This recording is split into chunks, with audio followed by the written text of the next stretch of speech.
What's up, guys? It's Motorco here, and I pretty much finished off my Adamanterripan tower, or at least as much as I want to do with it.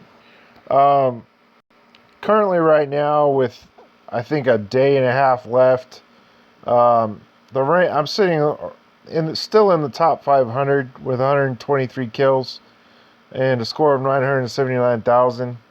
Um, I really do feel like this is going to be enough to keep me in the top 500.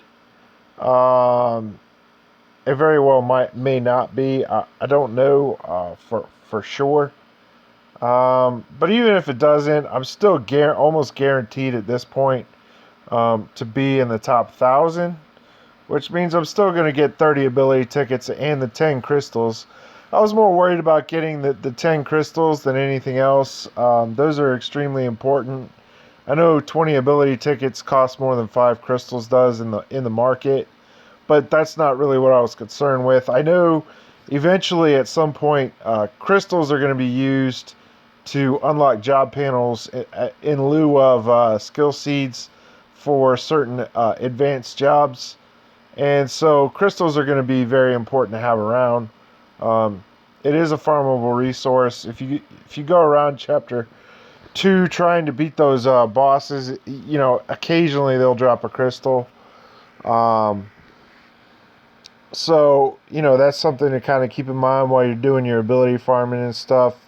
Um, my ability farming is coming along pretty nicely. Um, because of the Adamanterripan event, it's made my ability farming a lot easier. So far I have Metal Might. He's 3 stars, which is going to help me get my Jorgamund up. I've already got my Onion Knight to max level. I've got a couple of these Dust Soldiers left over that I can save for when I augment Onion Knight to 4-star. So things are coming around pretty nicely for me. Um, some things that you guys could do to kind of help yourself out is definitely give these things a look. Um, Try to get your augmenting done as soon as possible, especially if you've already decided that you're done with the Adamanterripan event. There is a point where it's just not worth it to advance anymore. If you're dying more than you're clearing levels, then I would say that at that point it just becomes a waste of stamina, and it's better to spend your resources elsewhere. Um, so looking forward to multiplayer. I have the perfect class for multiplayer, White Mage right here, all ready to go. Pretty much got all the cards I'm going to need for multiplayer leveled up. Um, there may be, I want to say there's probably going to be um, another release of cards with the multiplayer, because I can't see any way that there's any sort of interaction between the party in multiplayer with the current cards that they have. Um, the only real interaction is going to be between White Mage and the party um, with the ultimate, because the ultimate is an AoE heal that provides a regen. So that's going to be extremely nice. So all of you White Mage players, I know there's quite a few of you. Don't feel bad about your class right now. You were able to do fairly well in the Adamanterripan event. I mean, I've seen even right here in the rankings, right next to me is a White Mage. Even though I was using my Knight, there's 2 White Mages right here in the rankings at 123 kills. That's doing pretty damn good in this event. I would not be, um, I would not feel bad about getting that far. Um, you know, Obviously we'd probably be ranked a lot higher if Square could keep these hackers away, but uh, the hacking situation right now is just kind of out of control, and every time they go to do a wave of bans, they just get back within 24 hours. The only way they're going to be able to do this is if they just say we're not going to include hackers in the rankings, and do a ban, take the results off the server, calculate the results minus the hackers, and then release the results back onto the server and give out the rewards, would probably be the only way they'd be able to do it. So there's definitely a lot of things right now to look forward to. If you are playing a white mage class, I would definitely try to have your class ready to go for multiplayer. You're going to be a very high demand because your ultimate is going to be extremely useful to the party. Some of the classes that might be useful, Hunter and Thief come to mind directly right away, just because of their break power. I don't know how hard these fights are going to be. They could be pretty challenging, and if they do get challenging, then Thief and Hunter are definitely going to be classes that are going to be welcome in these because of their high break power and their ability to break down the bosses. And then, I'd say after that, Black Mage and Dark Knight are probably going to be one of the classes that is brought along as well, because of the ability that for them to do damage while the boss is in break. And just to kind of round everything out, if it's a what is it? I can't remember if they said it was a 5-player. I think they said it was a 5-player.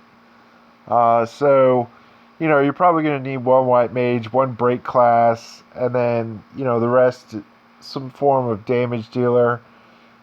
Maybe a knight to kind of soak up some hits, but knight doesn't necessarily have a taunt move at the present time, so it's not like they can kind of attract the boss's attention. But maybe a knight makes it in there too. So there's going to be a wide variety of the basic classes that is going to be acceptable to use in multiplayer. And for people who are looking to make parties in multiplayer down the line in the next couple weeks, I wouldn't discriminate classes. Don't overload your parties with a bunch of bull crap. Like, try and make 5 thief parties or whatever. That might be, fun to play around with, but I wouldn't discriminate a class out of multiplayer at this time. There's not really any class that's really weak in one area. Everybody kind of excels at doing different things. So those are some things to kind of keep in mind coming down the line. I'm looking forward to the new content. Right now, I've kind of made it. I don't want to say I've made all the videos that I can with this content, but I'm pretty darn close. I'm having problems coming up with subject matters for videos at this time. So there might be just a couple of days here where I just kind of don't make videos. It also depends on my work schedule and things. I'm going to try and follow up on this this break video that I did. I did a reasonable job explaining it, but I did make a couple of errors and omissions in that video. So I'm going to try and correct those and get those released to you guys in the future. Probably within the next day or two. Maybe within the next, 12 to 24 hours. I don't know. We'll see. So anyways, some things that you guys might want to look forward to here. Definitely hit up your farming. I kind of put the poo-poo event aside for at least the next week, and really focus on getting your ability levels up for the multiplayer fights. So that way you go into the multiplayer fights and you absolutely positively have the most to offer to a party, and you're 100% as useful as you possibly can be. Also, work on getting your card levels up to max if you can. At least for one particular class and one set of cards that you think is going to be good. From what I understand, the multiplayer boss is going to be a free, which means it's going to be a fire boss.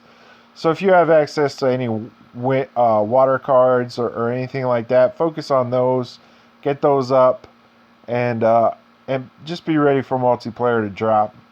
Also be ready for the next round of classes to drop, because I have a feeling that's going to be sometime this weekend. Now that's just pure speculation at this point. There's no grounds for that, but just based off of how things have been released to this point, I feel like a new jobs batch is coming out real soon. Probably within probably this weekend, I would guess.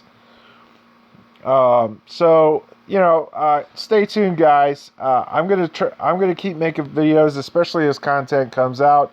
If there's anything in particular you guys want to see, please leave a detailed comment below. I will definitely make a video and try and help you guys out if I can. Thanks for watching, guys. I'll see you next video.